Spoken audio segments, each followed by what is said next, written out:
வந்து இவருக்கு ஏற்கனவே நம்மளோட ஃபேமிலி வந்து கொஞ்சம் டவுன்ல தான் இருக்கு. கஷ்டப்பட தான் செய்றாங்க. ஸோ, இப்போ இதுக்கப்புறம் நம்மள நம்பி ஒரு பொண்ணும் வந்திருக்கு. இத வந்து நம்ம நல்லா பார்த்துக்கணும். இந்த பொண்ணுக்கு தேவையானது எல்லாமே நம்ம செய்யணும்.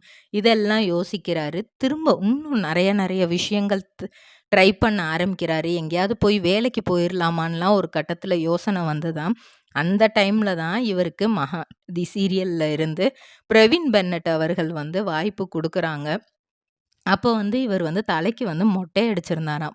ஃபர்ஸ்ட்டு வந்து இந்த மாரி கூப்ட்ட போய் என்னடா பண்றது? அப்படின்னு நெறைய யோசிச்சுட்டு, அதுக்கப்புறம் போயி அந்த ஆடிஷன்ல கலந்துக்கிட்டு, ஆடிஷன்ல அவர செலக்டும் பண்ணிட்டாங்களாம். அப்ப சொன்னாராம் அந்த ட்ரிபிள் ஆர் ட்ரேடிங் கம்பெனி, எங்களிடம் பாக்கு மட்டை தயாரிக்கும் மிஷின் கிடைக்கும். அதற்கான ரா மெட்டீரியல்ஸையும் வருடம் முழுதும் நாங்களே சப்ளை செய்து வருகிறோம். நீங்கள் செய்யும் தட்டுகளை நாங்களே எடுத்துக்கொள்கிறோம். அதற்கான லோன் வசதியும் செய்து தருகிறோம்.